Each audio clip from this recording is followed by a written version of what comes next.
Joe, je t'ai apporté quelque chose. C'est pour toi. Non mais t'es pas l'ouf. Prends, je te dis. Tu regretteras pas. Alors bonjour, nous sommes chez iVenti à Joinville-le-Pont dans un laboratoire spécialisé en restauration de films. Et nous avons eu la chance de restaurer le film Le salaire de la peur d'Henri-Georges Clouzot pour le compte de TF1 Studio. Et cette restauration s'est faite d'après les éléments d'origine du film, images et son. On est reparti en fait des éléments nitrates d'époque.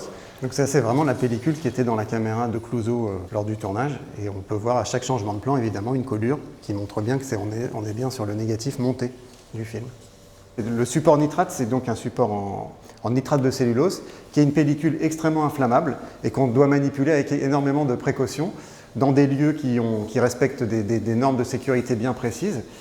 Et c'est tout un savoir-faire de pouvoir manipuler, de pouvoir expertiser et de pouvoir réparer ce support avant de pouvoir le numériser.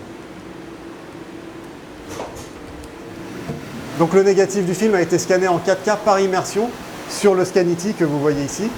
Et en fait, la particularité de ce scanner, c'est que tout d'abord, il a un circuit sans dents, donc il n'y a aucune griffe qui puisse endommager les perforations. Et la seconde particularité, c'est qu'en fait, la numérisation se fait dans un liquide qui va boucher les rayures qui se trouvent sur le côté support de la pellicule. Ce qui fait qu'en fait, ces rayures, elles ne sont pas photographiées et elles ne sont pas enregistrées sur l'image. Donc on est sur des datas qui sont extrêmement lourdes. Le scan brut du film pèse plus de 13 Tera.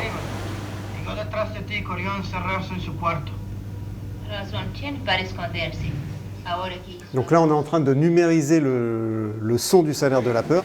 Et en fait, on travaille sur un scanner qui s'appelle Résonance et qui a la particularité de numériser le son de manière visuelle. C'est-à-dire qu'on a une caméra 1K qui filme l'élongation sonore de la pellicule. Et travailler le son de manière visuelle à la numérisation, c'est quelque chose qui a été vraiment révolutionnaire quand le concept est sorti, c'était autour de 2013, et qui permet d'aller vraiment plus loin dans les restaurations sonores. Et en fonction du réglage qu'on va appliquer, on aura un son plus ou moins différent. Par exemple, si on scanne trop net, on aura un rendu un peu strident, un peu métallique. Si on scanne trop flou, on peut avoir un rendu un peu sourd, un peu étouffé. C'est très sourd. Et du coup, si on remet la mise au point... Premier victime de Mr. O'Brien. Donc il y a tout un travail en fait, de paramétrage, plan par plan, qui nous permet de restituer le son de la meilleure manière possible et de récupérer le plus de matière pour ensuite pouvoir procéder à la restauration sonore qui, elle, se fait dans un second temps. Et ça nous permet vraiment d'avoir des résultats qui sont intéressants et d'aller chercher l'intelligibilité des voix telles qu'on l'avait plus forcément entendu depuis longtemps. Donc après avoir numérisé le son, il faut le restaurer.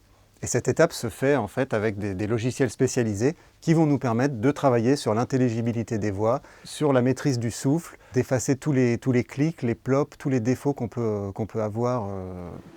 Le son d'époque est en mono et évidemment pour cette restauration, nous restons en mono. Nous, notre ligne éthique, c'est de rester le plus fidèle à l'œuvre. Donc c'est vraiment de se rapprocher au plus près du mix d'origine. D'ailleurs, on ne fait jamais en restauration sonore d'intervention sur le mix à proprement parler. On travaille d'après des éléments qui sont déjà mixés. Après, ce qu'on va faire, c'est vraiment effacer tous les défauts qui sont liés à l'usure du temps et effectivement faire quelques ajustements pour que le son qu'on écoute soit en phase avec les outils d'écoute d'aujourd'hui. Donc après avoir numérisé le film en 4K, on va procéder à la restauration à la palette graphique de l'image. Et en fait, cette restauration, elle se fait avec un logiciel qui s'appelle Diamant et qui permet d'effacer à la main, à la palette, en fait, tous les défauts qui sont liés aux usures du temps. Donc on va travailler sur tout ce qui est rayures, scratch, éclats de gélatine, déchirures. Tous ces défauts vont être minutieusement réparés à la palette graphique.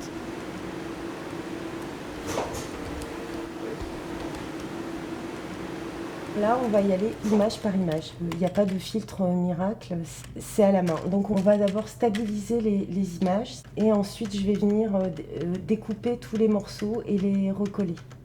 Le logiciel, il va analyser les images d'avant, les images d'après et en fait le défaut qui est là, il va comprendre que c'est un défaut que je veux enlever.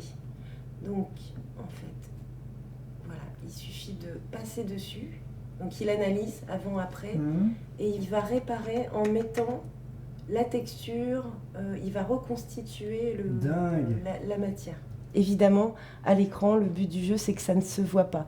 Et cette étape, c'est la plus longue dans une restauration. Sur le salaire de la peur, on a passé plus de 500 heures à faire cette restauration à la palette. C'est une étape qui demande extrêmement de minutie et qui se fait plan par plan, image par image. C'est une restauration numérique, mais le but du jeu, c'est de garder un aspect argentique. Et en fait, cette intervention numérique, elle ne doit pas se voir. Et l'écueil en restauration, c'est de mettre des filtres qui vont casser la texture ou le grain de l'image. Et on porte un soin vraiment particulier à conserver justement la texture d'origine, le grain d'origine, pour que l'image garde son aspect argentique premier. Nous sommes dans une salle d'étalonnage où on va travailler en fait sur le look du film, on va travailler sur le contraste et la densité du film. Et c'est une étape extrêmement importante parce qu'elle doit se faire en respect de l'œuvre et de ce à quoi ressemblait le film lorsqu'il est sorti en salle à l'époque. Et en fait, pour l'étalonnage du salaire de la peur, TF1 Studio a mandaté un chef opérateur, en l'occurrence Guillaume Schiffman, pour superviser cette étape. Il faut savoir que Guillaume Schiffman est un grand admirateur et un grand connaisseur du travail d'Armand Tirard, qui est lui le chef-op d'origine du film. Et donc il est venu superviser cette étape d'étalonnage en travaillant conjointement avec notre étalonneur Jérôme Bigger.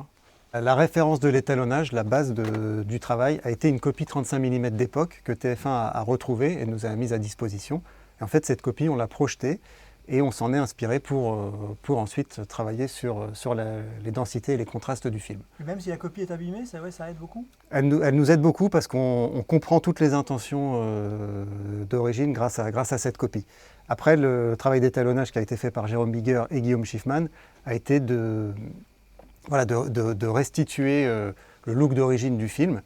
Et comme je vous le disais, donc il y a eu cette inspiration de la copie 35. Il y a eu également un gros travail de recherche, un gros travail de documentation constitué de témoignages à la fois de Clouzot ou d'Armand Tirard pour mieux cerner toutes les intentions d'époque. 100 ans. 100 ans? C'est pas vrai. Faut pas longtemps pour avoir 100 ans. Quelques mois.